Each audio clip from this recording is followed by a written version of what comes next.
আপনার খামার ছোট হোক অথবা বড় হোক, ভ্যাকসিন না করা সমান সমান হলো খামার ধ্বংস হওয়া।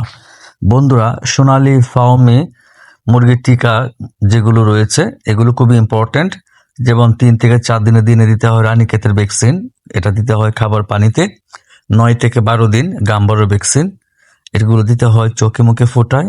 17 থেকে 19 দিন গাম্বারো ভ্যাকসিন, আবার 28 থেকে 30 দিন বার্ড ফ্লুর ভ্যাকসিন, 32 থেকে 35 দিন ফাউল পক্স ভ্যাকসিন।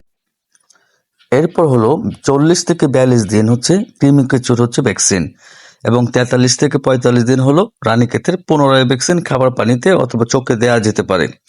বন্ধুরা, আপনারা মনে রাখবেন, এই ভ্যাকসিনগুলো যদি না দেন তাহলে খামার ধ্বংস হয়ে যাবে। মুরগিগুলো যদি একবার আক্রান্ত হয় সেই ক্ষেত্রে আর রেহাই পাওয়ার কোনো সম্ভাবনা নেই। বন্ধুরা, সারাদিন কাজ করে আপনাদের জন্য কষ্ট করে ভিডিও বানাই, আপনারা ফলো দিবেন, লাইক দিবেন, শেয়ার দিবেন। আসসালামু আলাইকুম।